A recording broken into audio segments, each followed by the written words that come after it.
What do you see as the difference between, let's say, a £1 million construction business compared to a £10 million construction business?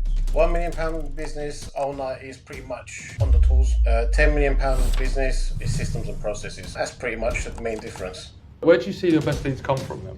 It comes from, to be honest, referrals. We get a lot of referrals come through from existing clients. LinkedIn, as in warm, basically what the content we put out, either myself or from the business. Yeah, I'd say those are the main two ones.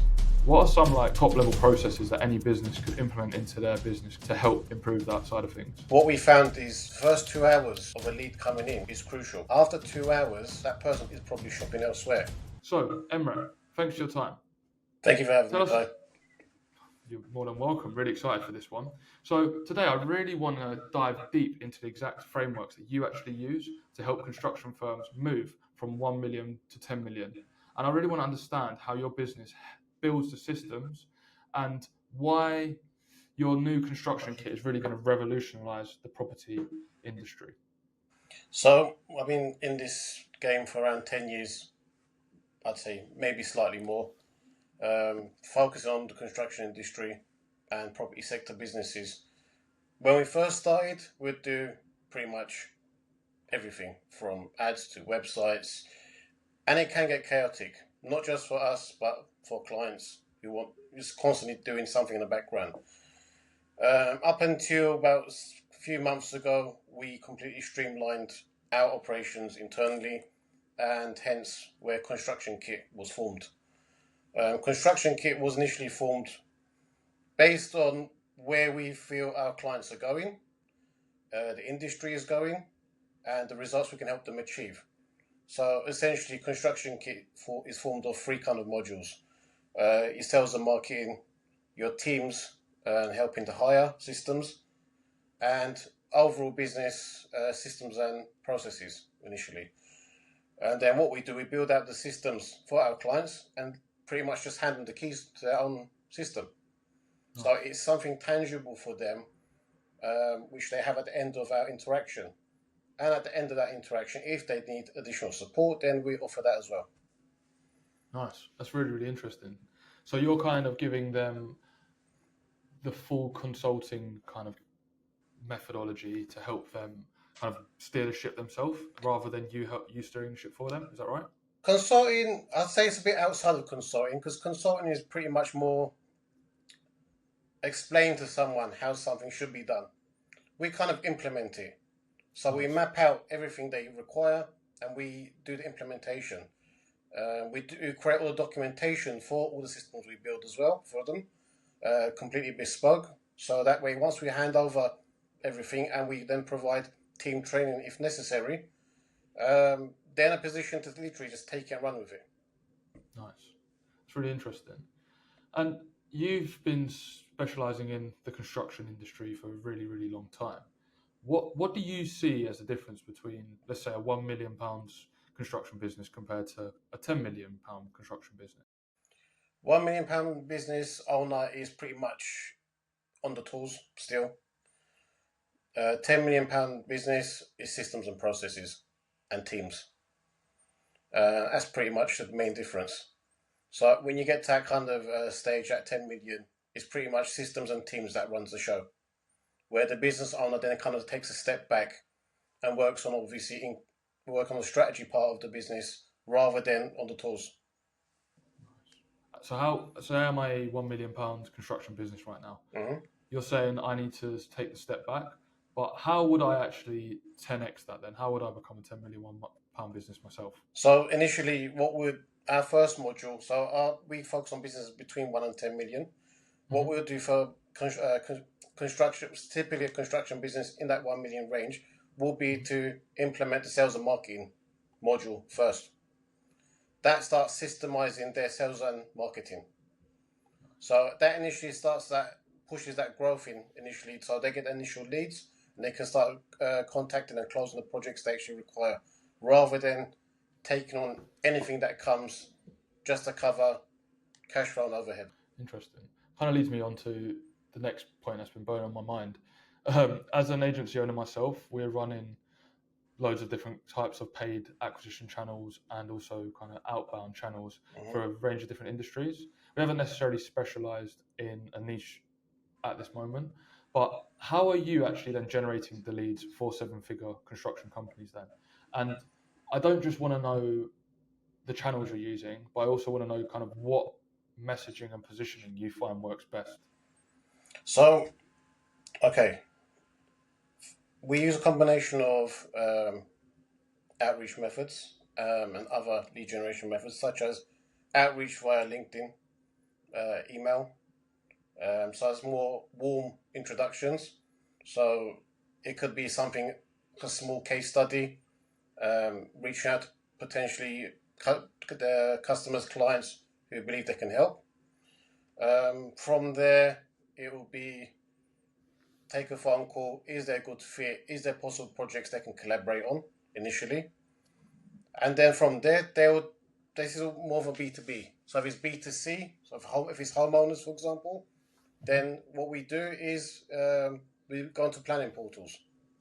So when, for example, a homeowner is going to do an extension or a loft conversion, for example, they'll put their planning through the council. We get access to all those plan applications, and then we can put out warm outreach to find out, is there any scope for us, for our clients, for example, to get some look into for that work.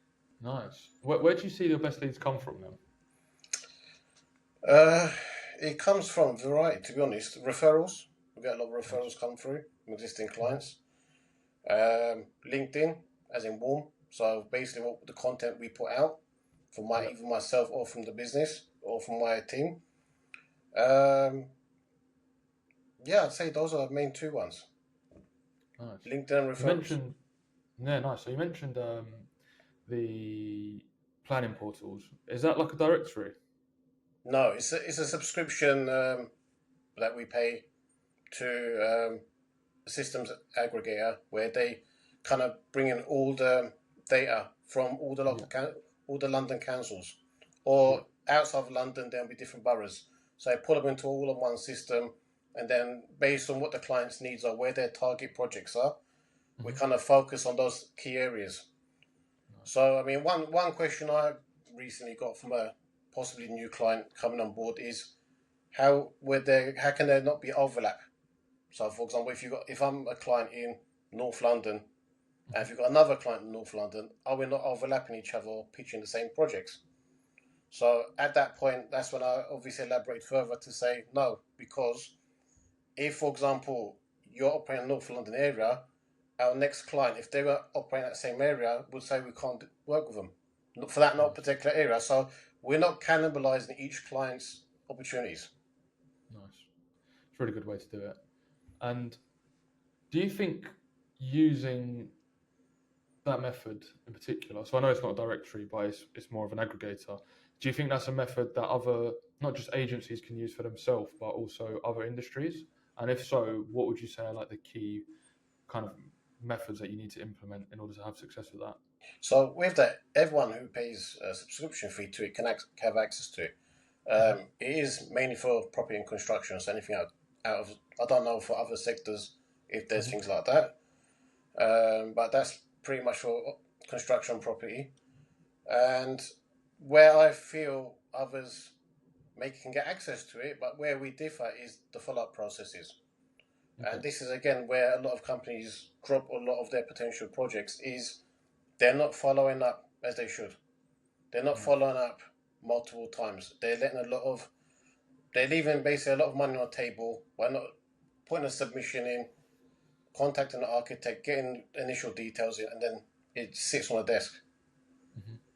And I think that's where a lot of the differentiator is, of where we then pick up the phone and make that initial contact with people and create those opportunities, and at the same time relationships. Because what I find is, especially with the introduction of AI, a lot of people are going more just screen focused rather than that face-to-face interaction.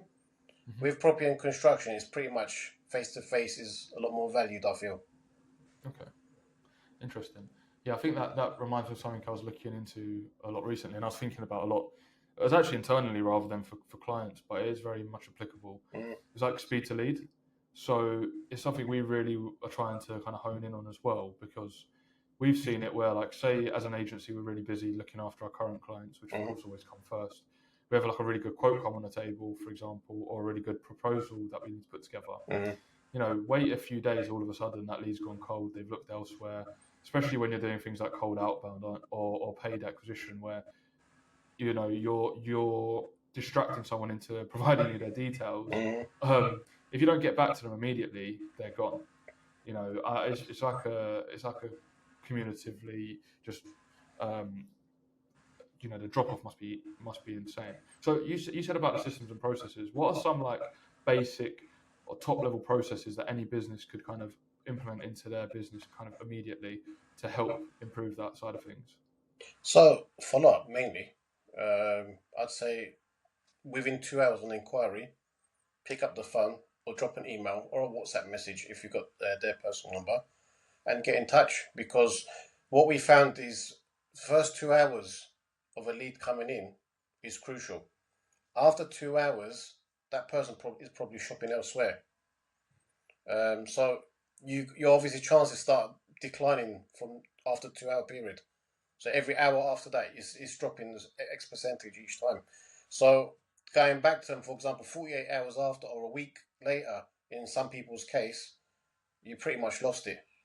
Yeah, interesting. And when you say reach out, just so I understand a bit more as well, are you going back to provide a full quotation, a full proposal, or is it just to understand more about their requirements? How do you go about sales?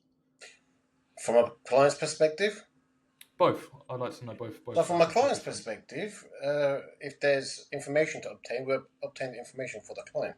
We then pass that on to the client. The client would then obviously, if it's within their remit and they're happy to quote for it, they would quote for it. And then through our systems, once that's registered on our system, the follow-up sequences start. So whether it's from email, whether it's from WhatsApp, and then a complimentary phone call to find out, is everything on track? Is there anything else that we can provide you? Are you happy with the person who recently emailed you or WhatsApped you? Then you start building that relationship from that point onwards. You know, it's not always about grabbing the sale as quick as you can. I think that's where a lot of people get it wrong, because they think it's sell, money, money, money. But if you look at a bit more of a long-term game of building those relationships, if you build a relationship, even if you don't get that specific project, you can get the next one or the one after that. Yeah, that's really interesting. I mean, I've taken that kind of mindset into the business the last year. I've always been like that. It's for personality thing, really, and I've watched my dad do it. My dad himself has a construction business, and I used to work with him quite a lot. And my point on that is that I saw him do two things quite often, which is probably quite a lot of people that aren't very business savvy would probably see quite counterintuitive. One is turning work down, and two is underselling what he can do or doing things like for free of charge. Yeah. And the reason he did those things, one was just again because of his personality, but two because it always would build that credibility.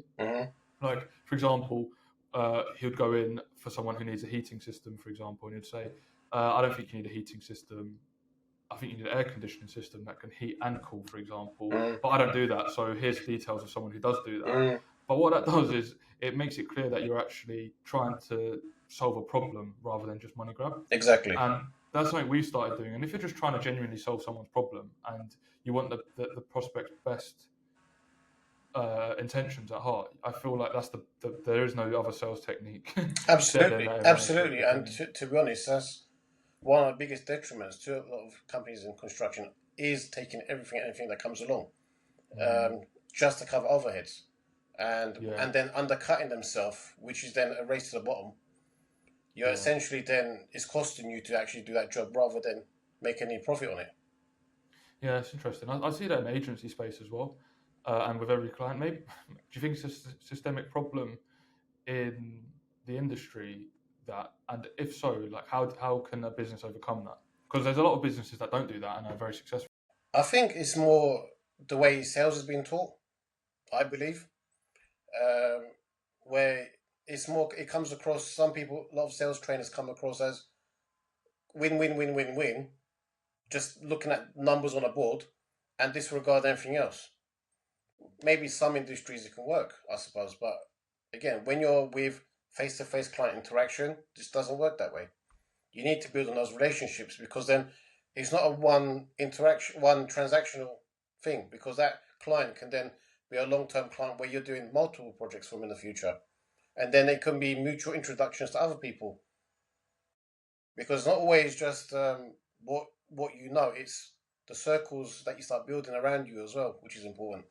Which again, people who have just focused on numbers kind of drop that part, but they don't really see it until numbers start dipping and they start scrambling, looking for other avenues to pull clients in. Interesting. That's very interesting. You know, we spoke about the race to the bottom, essentially. Yeah, I feel like that's becoming a massive problem in a lot of industries at the moment. And yeah. like, I'm not, I haven't really been able to pinpoint exactly what that is. Is it more people are starting businesses than ever because the barrier to entry is lower? But one thing I've seen and one thing that I'm trying to do, and something I feel like you've done quite well, like from the outside looking in, looking at your business, is like that blue ocean, like purple cow theory type of idea, whereby you're really helping one particular industry. Do you think techniques like this? Do you apply techniques like this into your clients? Do you help them maybe niche down or refine their positioning, or do you just purely help them with acquisition and system? What we've done for quite a few clients is not expand, but decrease what they offer. So if they're offering 5 to 6 services, we'll drop them to about 3, and then really push on those 3, and be the authority over those free services they provide. So I mean, we found that sometimes less is more. Rather than trying to be every service under the sun, fewer services with the right messaging behind it and with the right intentions to show you genuinely want to help those people rather than money grab. For me, it grabs far more attention than anything else. Interesting.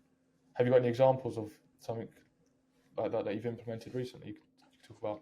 Recently, no. In the past, maybe last year, there was a construction company where they were just doing loft conversions, extensions, pretty much anything that came around. Then we came to a conclusion where most of their money was coming from lofts. So they kind of just defined just the loft conversions. Became a company just doing loft conversions, nothing else. Nice. And what they found after 12 months after implementing that and putting the right messaging out, their revenue started growing month after month, because they started getting the right kind of caliber clients they wanted, rather than everyone coming and try and push down on price, because now they're seen as a specialist in lofts, rather than doing everything. Yeah, I guess even from a team perspective as well, right? Roles that you wouldn't need for lofts that you might need when you're doing a refurbishment, or an extension. So all of a sudden you cut the team, you streamline the team. Like for example, if I can relate it to what we do, like if you offer websites, SEO, pay per click, everything, you'll need an SEO specialist, you'll need a pay per click specialist, you'll need a web development specialist. Yeah. However, if you just offer just paid ads, for example, you just need a few really, really good paid ad specialists that can manage multiple accounts at one time. Yeah, I mean, business to business, that can change. It depends, because they can be focused on that, but then they're also going to have multi-trade people for anything on the side, or if they have emergency services, for example, or support or maintenance on the side. So what I've also seen is a lot of construction companies now starting to offer maintenance, and why they do that is because that adds a recurring income. Interesting. On top of the projects they're actually doing. Nice. And from running your agency, what have you seen is the hardest day-to-day task with the business, and how have you seen your growth? What's been like the one thing you've implemented into your business, Gurler Mae, that is to increase either your efficiency, your profit margins, your general happiness as a business owner? So we installed the systems that we install for clients. Before we start offering, we installed it for ourselves. Interesting. Because if we can't practice what we preach, then what's the point? And that allowed me to kind of step back a little bit and focus more on strategy rather than everyday, day-to-day tasks and projects to be involved directly in. And Right. yeah, I still like dabbing my fingers in now and again Hmm. because it's just that's my character. I like Yeah. to be involved, but I don't have to be. I mean, I can go away for a month. What I say to business owners, the biggest thing you do to find out where the cracks on the system or in the business, go away for Hmm. 30 days and Hmm. come back. Most Your people's your business your won't be there business after your 30 days, your would they? business when you come back after 30 days, you'll see where the cracks are and Yeah. what needs fixing. Yeah. That's the one That's thing. really That's the interesting. one thing I can say. Where if you want to know whether your business is stable or not, go away for 30 days. That's a very good point. Yeah, but everything you just said there actually is really interesting. I mean, at the moment, I'm going really, really deep on AI agents and being able to understand and build them. Hmm. And I've started building some agents that do certain kind of more repetitive tasks just to start testing. Hmm. And exactly what you just said, right? It's always at the back of my head that this is something we could be offering as a service, Yeah.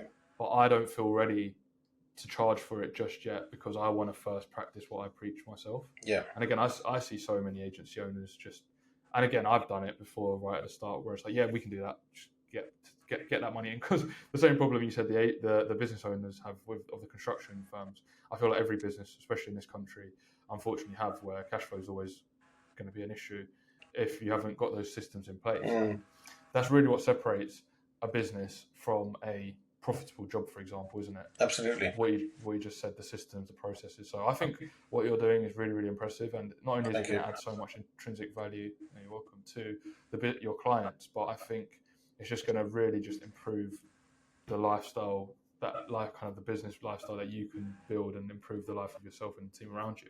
Yeah, I mean, the way I summarize construction is we give back time to business owners, essentially. Yeah. Um, it could be the busy dad who wants to go and visit his daughter in the school play. Mm. He can go and do that once systems are in place. Whereas if you're on the tools, you'll never get that time. And then there's business owners who say, "I'll do it all for my family." But then at what point, until your wife turns around and says to you, "But is it really for us? Because Mm. if we never see you, is it really for us, or is it for yourself?" Interesting. Yeah, it's really interesting. Yeah, again, I think like this, what you said about the disappearing for 30 days, like there's so many different misconceptions and tears. I think so many business owners end up just giving themselves more stress, less stability in terms of income, and typically family life that it then becomes. And then all of a sudden, you could have just got a job rather Exactly. than like you're just giving yourself a job rather than building like something with commercial value. Exactly. Something that I've really got at the back of my head, like starting a business from a young age obviously has its massive challenges, but I also think you can see it at a different perspective and before you get stuck in the weeds. And that's why I talk to people like you as much as I can, because I really want to, in a selfish way, learn from the mistakes that people like yourself have made, and just Yeah. accelerate my learning, but also just be inspired by it too. It's really cool. No, it's good. I mean, look, it's every business is going to have its good points, but pain points, and um, the stories behind getting to that point. You know, I mean, even with us, by the time we got to this point, there's been a lot of peaks and troughs, a lot of sleepless nights. Again, a lot of people won't tell you that part. They'll tell you project wins, we won this, we won that, but they won't tell you the times where they had sleepless nights because they had a massive tax bill come through and how am I going to sort it out, for example. Yeah, yeah, spot on. You know? Okay, on that, if you're comfortable sharing, of course, what has been the doesn't necessarily have to be the lowest point, but what's been the point that you thought at the time was a massive setback, but actually was probably the best learning lesson, and you were able to take kind of the experiences from that? Biggest setback for us, I'd say, was in COVID. Okay. And the reason for that was sites had stopped. Hmm. That everyone was on pause. Materials were not coming onto sites. Um, there was a big labour shortage due to the Brexit and people migrating in and out, or mainly Hmm. out at that time, Hmm. before the lockdowns. So due to that, there was a major labour shortage, which meant a lot of our clients, maybe 70% of our clients at the time, we were on an instant pause at the time. And that was a massive squeeze. And that it all came in within a 2-week period. Wow. So again, we had to strategize, go back to the board. What can we offer people in this current situation? And there was very limited stuff we could do at the time. And it was mainly because people were afraid to give money, not knowing that there's nothing tangible yet. Especially with being in lockdown, it just gave a lot more resistance, which I completely understood because we were all in the same boat at the time. The only thing I was doing at the time was literally going out to the ones that were open, the sites, and seeing where else can we add value. I thought the best people to speak to at the time were the business owners at the time and the site managers, to get more perspective of the ones that the few sites that were running. Where can we add more value? Interesting. Rather than sit back and wait, because when you got people on payroll and things are turning each month, you can't just sit and do nothing. Yeah, definitely. Interesting. So that obviously COVID was a black swan event. Yeah. It's not something you sit there. You can, I guess, account for recessions, and we know that every X amount of years a recession typically happens, and you can prepare yourself for certain geographical issues. But black swan events typically you can't. No. Is there anything you learned from actually owning, running, and living through a black swan event that you think you could apply now? Like, is that not putting all your eggs in one basket? Is that being adaptable? What do you think? To be honest, again, it comes down to our construction kit. We didn't have the systems we have now back then, internally either. So our initial reaction, instead of relying on our systems, which keep turning over, was more of a panic and let's scramble, let's get what we can kind of mentality, which I had to put a stop to, because then what we're doing is essentially devaluing our brand and ourselves at that point. It was a difficult time. A lot of judgment calls had to be made. But again, looking back, now that we put our own systems and processes in place throughout the business, that is a key differentiator now. That if we were to have another black swan event, like you said, wouldn't be as affected as we were before, because we have those systems in place, constantly churning, whether it's content, whether it's client liaison, whether it's constant interaction with clients. That's important for us. So some clients want every 2 weeks or weekly interaction where we go out face to face. It could be their office, it could be over breakfast, whatever the case is. The whole point is, how's things going? Where can we add more value? That's always our bottom line. We portray to our clients and put forward, because it's not always just about, like I said, grabbing the cash and running off. Yeah. We essentially become an extension of their business. Yeah, fantastic. That's really good. Yeah. What do you think are the non-negotiables for getting client results in 2025 then? Non-negotiables: don't take on anything that you're not confident in producing yourself. And don't undercharge. Those are 2 things. Interesting. So when you say undercharge, you mean as the agency running the systems? Yeah. Why'd you say that? Because if you're undercharged, you're devaluing what you're offering, aren't you? I mean, it's like, especially if you're offering something unique to a marketplace, if you start undercharging, you're essentially devaluing yourself from day dot. If you're showing what your systems and offering is producing, then what you're paying, what the client is going to be paying you, essentially, you can justify the cost. Yeah. Or investment, however they want to look at it. Some people look at it as an investment, whereas some people look at it as a cost and think of ROI from day one. Yeah, I agree. I think, again, just looking from personal experience, the clients that pay more and it shouldn't be the way, because a client is a client, but just naturally you typically want to give that extra time to, and also you can justify, okay, we can, invest in this software that we don't have right now to improve their results, or we can hire an additional team member to handle an extra part of the business, or trial another kind of system on them for whatever reason. I do massively agree, and I think it's really hard, I think, once you've undervalued yourself to increase that value. Absolutely, You know, absolutely. like I I look mean, at my personal. Oh, sorry, go for it. if for example, in your case, you're offering a website build, Mm-hmm. okay, and your typical price can be, for example, £5,000, Mm-hmm. and someone's come and said, well, Joe down the road can do it for £500. But will you see it as money in the door, or will you see it as I'm dropping 10x Yeah, in value? exactly. Value I can provide. Who am I paying Yeah, for this kind of service? yeah, yeah. I was having a conversation with another agency owner this morning, actually, that they were having some pushback from a client of theirs, saying that they felt like they were too expensive. And when he asks, like, under what grounds, they're like, I don't know, you just feel expensive. A lot of them don't have any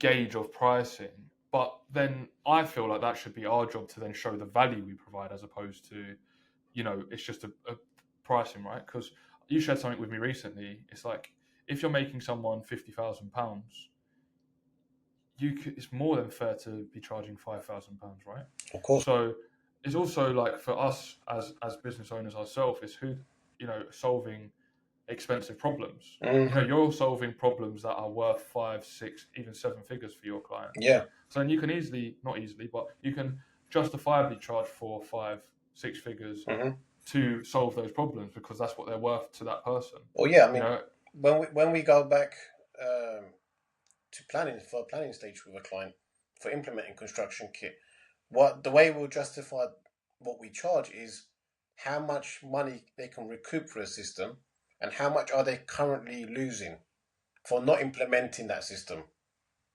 And that brings a lot more, how can I say, they think about it in a different way. Instead of just thinking as initial ROI, they're thinking, all right, well, I'm currently probably losing about 15k a month, for argument's sake. Over the year, it adds up. So then when you show them currently their losses, or their money they're stripping through the cracks which they're not actually seeing, then what you're providing or solution you're offering doesn't seem expensive after that. Definitely. I think as well, something that we've done really nicely is, like, value comparison. So, like, as a full growth partner like yourself, when you break down what a marketing manager would cost, what a chief marketing officer, what a paid media buyer, what a web developer, all of these sets that either, even if you're looking at contractors or if you're looking at a full-time employee to the business, we are coming in at a fraction of that cost in a scalable manner, while still providing the same, if not more, value more often than not, which is really interesting. I want to talk a bit actually as well about the media buying, because I know you've actually been buying media, as in running paid ads, for a long time, and I want to know 2 things. One, I want to know what you feel has been the biggest shift from when you first started running paid ads to now. What have you seen work then that doesn't work now, or vice versa? And also, what do you see as the future of paid ads? Before, there was a lot less competition, I'd say. So 6-7 years ago, I'd say a lot less competition. You can put a few completion photos of projects for clients, for example. That'll start bringing leads in. Fast forward a few more years later, it's not always the case. You have to be a lot more, in terms of the content you put with the images, a bit more specific of the type of client you want. So it kind of pushes away the kind of projects you don't want. I'll say specificity more than anything else. is important. Nice. Because there's too much general going on, especially in the ad space. Yeah. And I think that's across all sectors. Yeah. If you look at, just go into an ad library, for example, and just type in a few people, competitors and stuff, it's too general. You'll see, like, even for our clients, I look at our clients' competitors, and they'll have 20 ads running. Very, very general. But again, because it's general, those ads are not running for very long. They're constantly changing them from one general to another general. And then what we found is the more specific you are and the type of client you're after. So, for example, I can give you one example of dear homeowners in a specific area. Are you looking for this specific service? We've done projects along these lines in your area, and we're looking for a few more people who we can help, like yourself. Something simple, specific. Doesn't have to be too wordy, because a lot of people will just, who's going to read it? If you're scrolling, imagine on your phone, just scrolling. Who's going to read something that long? Yeah. Yeah, we live in such a dopamine-driven society now, don't we? Exactly. Whereby, especially with like you said earlier, with the rise of AI and automation, there's so much stuff out there that is clearly not well thought out. So, one, getting to the point, and two, having some sort of relatability, I think, is massively important. That's really, really interesting. Okay, cool. Is there anything that you think you want to share when it comes to running successful accounts or building a business that you think will be useful to anybody watching this? It's not always about getting jobs in. So if, for example, at £1 million, for example, getting leads in is not always the problem. Getting the right type of jobs is the problem. Following up with those right type of jobs. So at certain intervals. Okay, so it could be an email saying, once a lead comes in, for example, an ad. Thank you, we've received your information. One of our team will be in touch to get additional details whether we can help. And then once you've had that phone call, then timely follow-ups if it's not progressed further.